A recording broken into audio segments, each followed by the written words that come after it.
of us are living during COVID times, and we're most likely to experience a very difficult task ahead of ourselves, where we would be faced with the fact of having to buy or sell a property.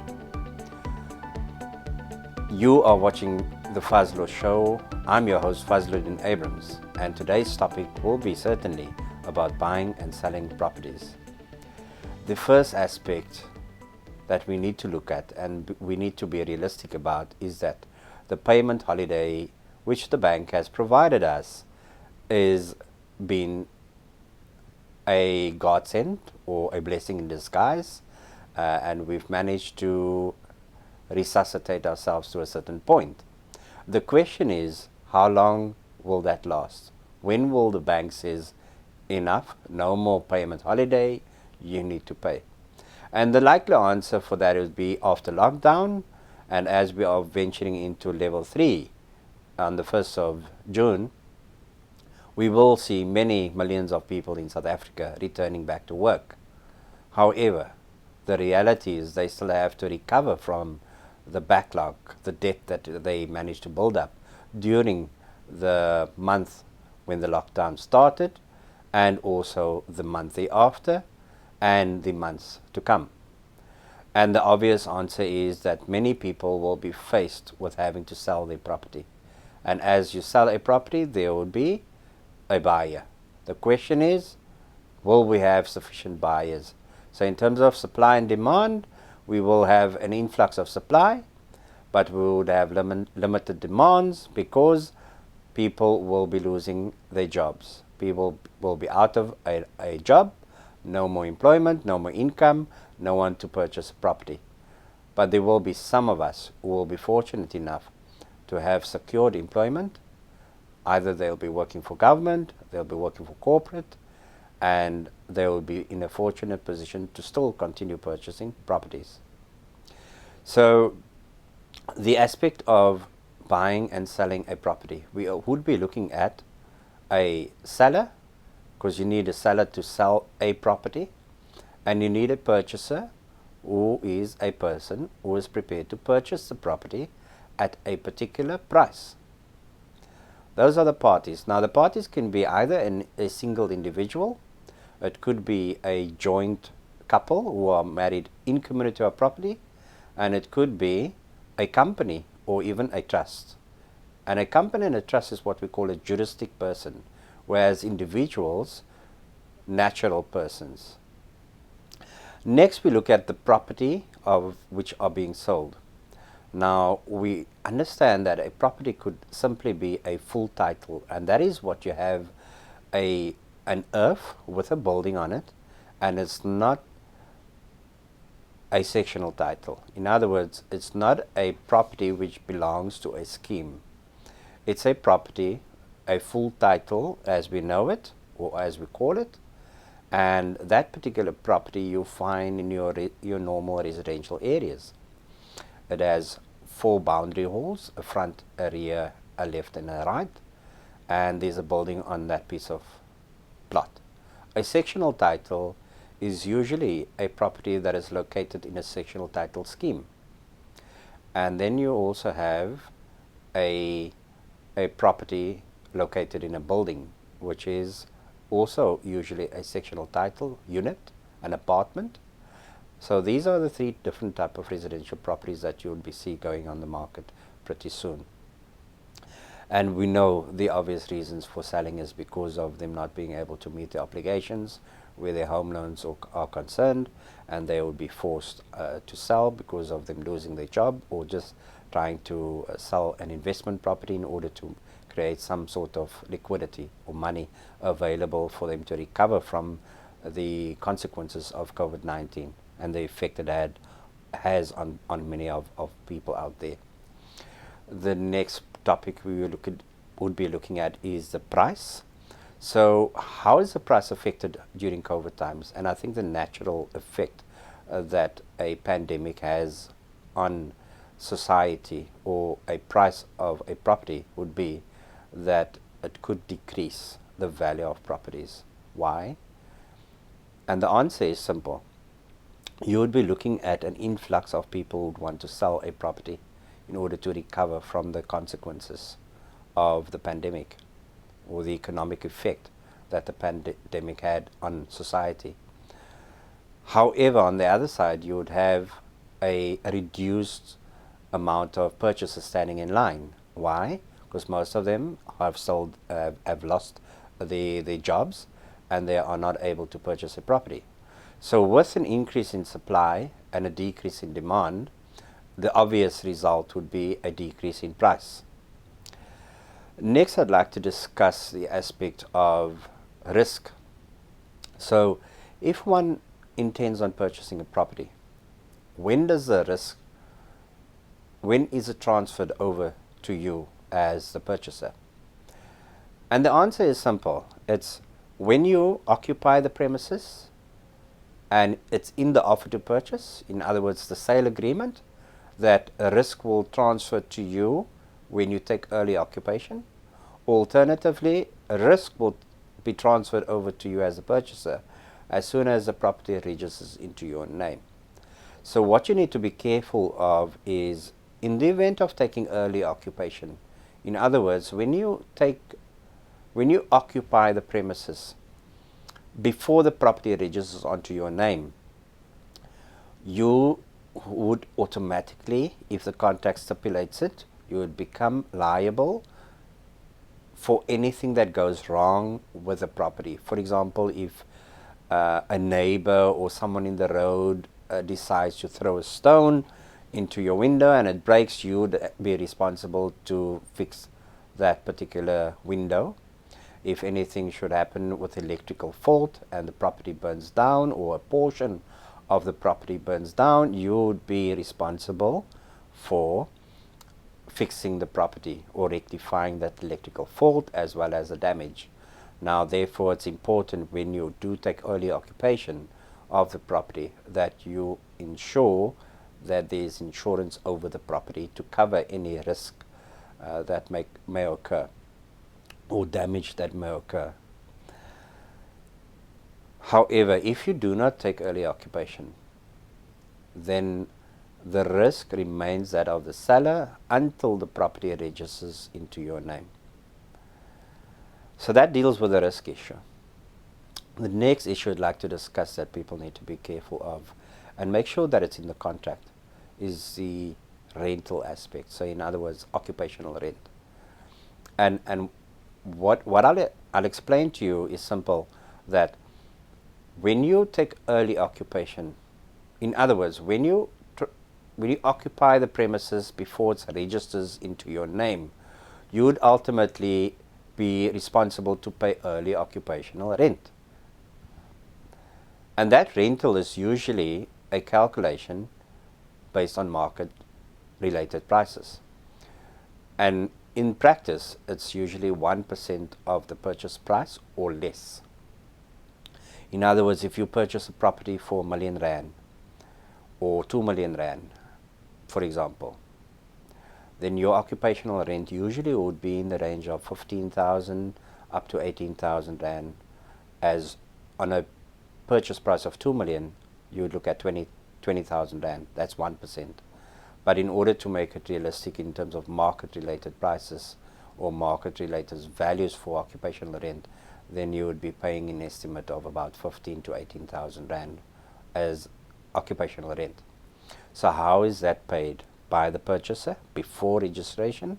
Before you occupy the premises, you need to pay the early occupational rent, whichever is the full amount, and it should be stipulated in your contract. And let's say, for example, you move in on the 1st of the month. You would pay your full month's rental. The following month, you again pay your full month's rental. However, the property now registers into your name on the 15th of that particular month. That means that because you've paid the full month's rental, you will now receive a 15-month refund, or 15-day, refund on what you paid. So if you paid 20,000 Rand for the month, you have lived in the property for 15 days On the 15th day, the property registers into your name and you now become the owner of the property. So half of 20,000 rand that you've paid in advance for that month will be refunded to you by the attorney who attends to the transfer. And ultimately it will be deducted from the proceeds of the sale from which the seller is entitled to. So you'll get back the 10,000 rand, which is for the remainder of the 15 days that you've paid for. Moving on to the next issue regarding, or that one needs to consider, is the aspect of transfer fees. So transfer fees is usually an amount that needs to be paid by the purchaser in order for the property to be transferred onto the purchaser's name by the transferring attorney. And what a purchaser needs to take into account is that over and above the transfer fees, the purchaser would also be liable to pay transfer duty if it's applicable. So what is transfer duty?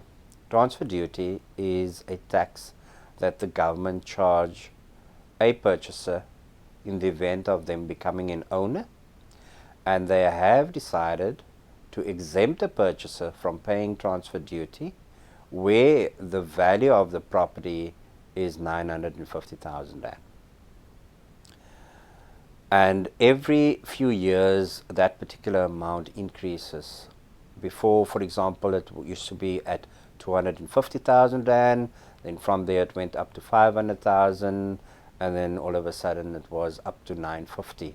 And I think we can expect another increase of the value of the property that one purchases, where you would be exempt from having to pay transfer duty.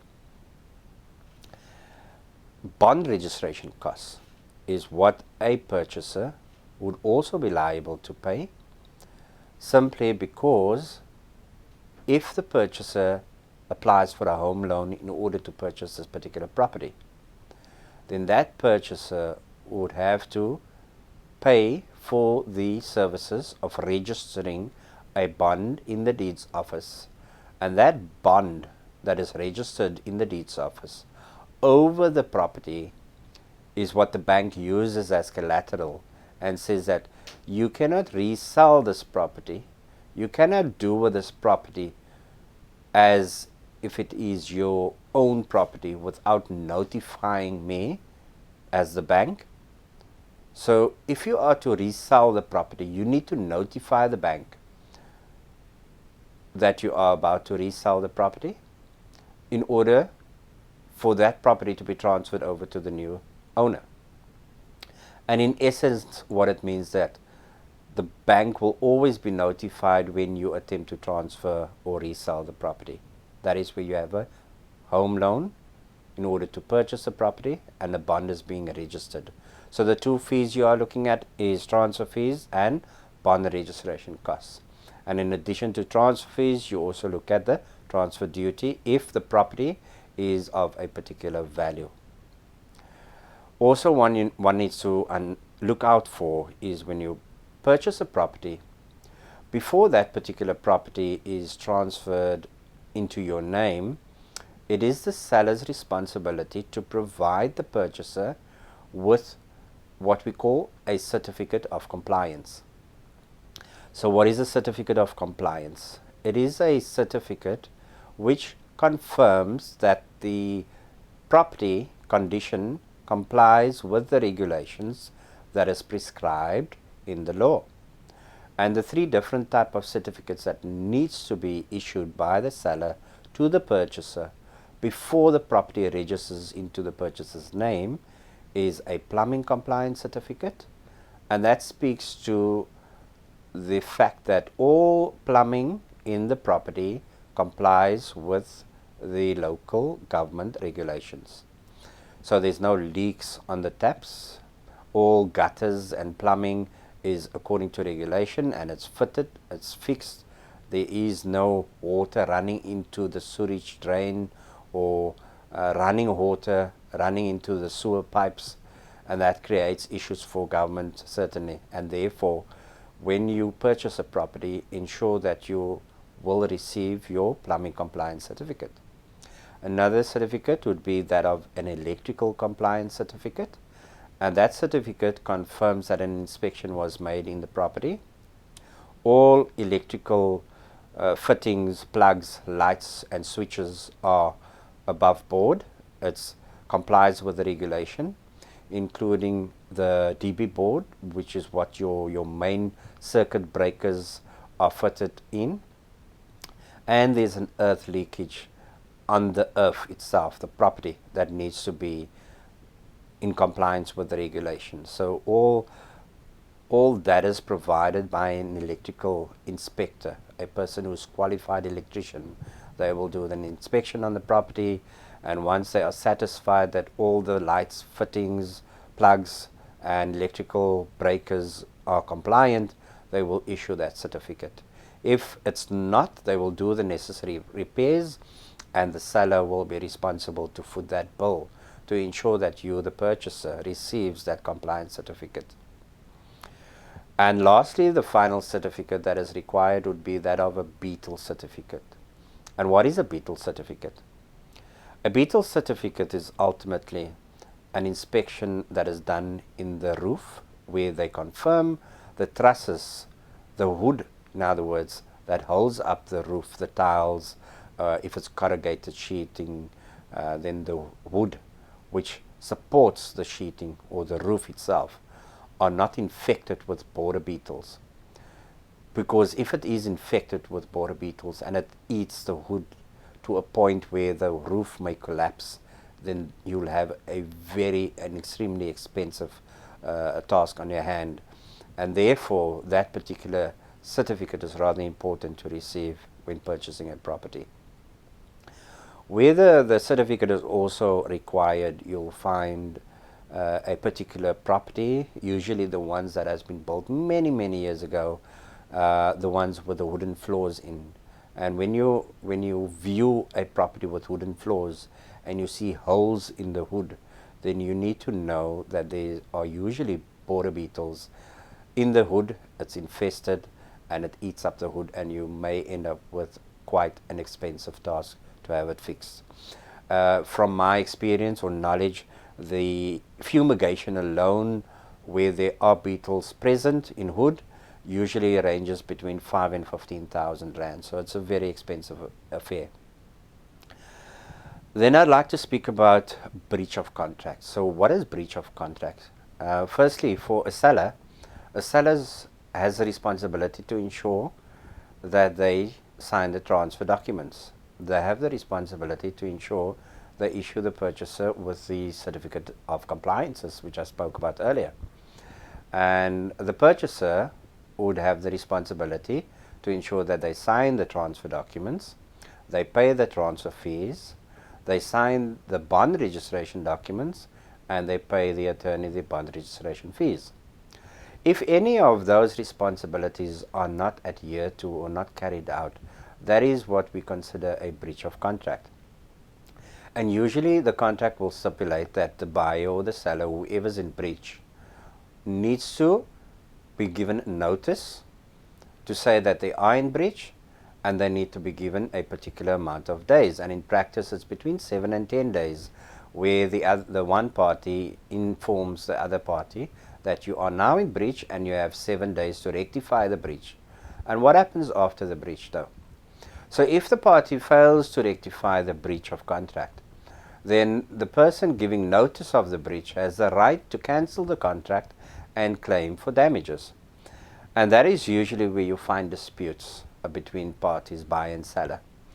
And I think on my show, there's a very pertinent principle, very important principle that I want to bring to light. Now, we all know that a contract is a document that clearly stipulates the effects of a breach of contract. But we need to look at the reasons. For example, especially now in COVID-19, if prior to the lockdown, you were a purchaser or you were a purchaser, you made an offer to purchase this property, And now, because of the lockdown, you have been retrenched, or you've lost your job, the company has closed down, or you find yourself in a very difficult financial position and you are no longer able to proceed. So your home loan was approved already, and now all of a sudden you lose your job, you have no longer an income. The bank needs to be informed, and therefore you cannot proceed with it. So that in essence might be a breach, but it cannot be enforced by the seller to ask you to specifically continue with the contract. And that is what we as attorneys usually call specific performance. And from a principled, from a compassionate point of view, you should not force a purchaser to proceed with the sale where they now find them in financial difficulty, because no one expected COVID-19 to happen. No one expected the lockdown. But because of the lockdown, this particular purchaser now finds them still able to proceed with the sale, but because of the financial constraints that they now find themselves in, for example, they had to accept a reduction on their salary.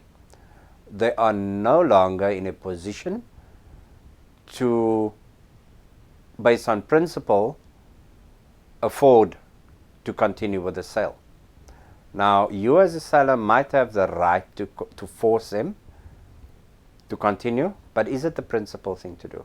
And that is a question that you need to ask yourself, and I'm sure you'll come up with the right answer.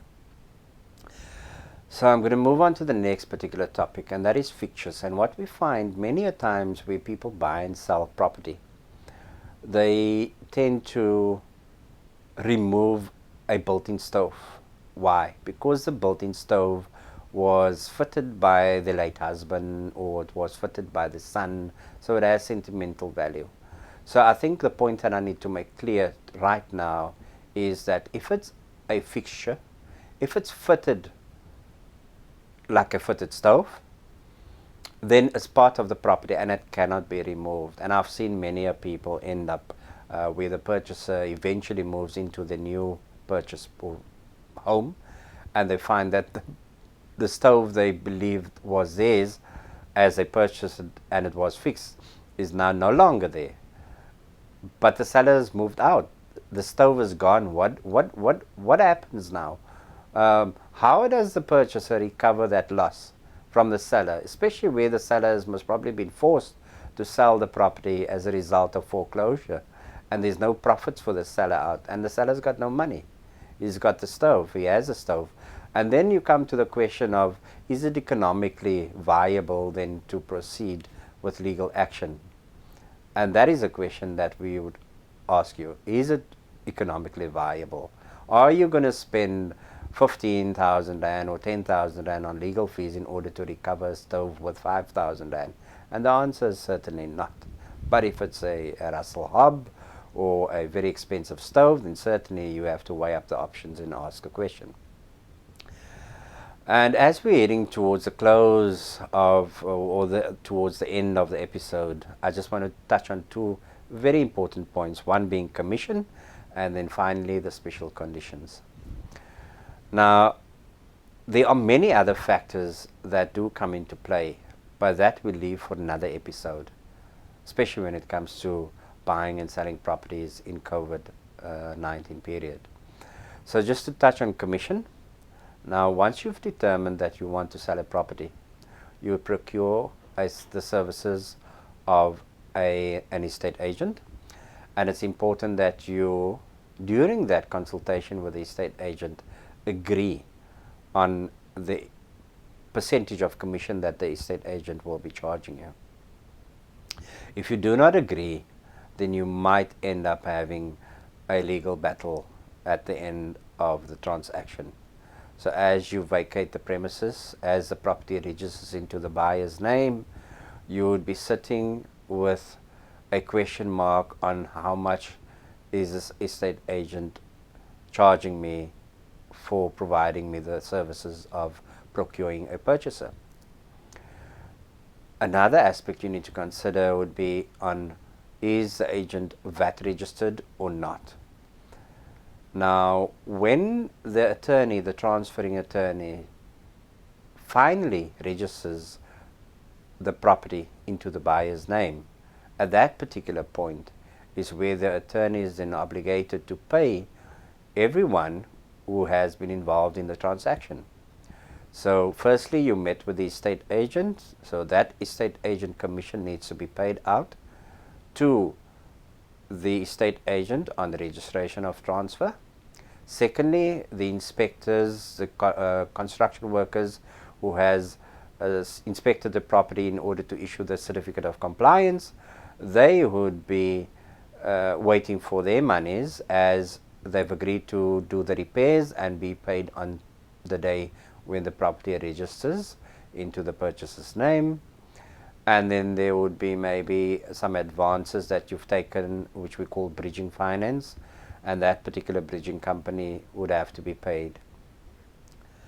So that's the process in a nutshell. So after all the money has been paid in terms of the obligations or the responsibility of the transferring attorney, he would then pay you your proceeds as a seller. And the purchaser would have paid his transfer fees in advance, and on that particular day the transferring attorney is now entitled to their transfer fees, and that would be the end of the transaction and the conclusion of the show. My name is Fazluddin Abrams. You're watching the Fazlo Show, and I'm looking forward to see you at our next episode.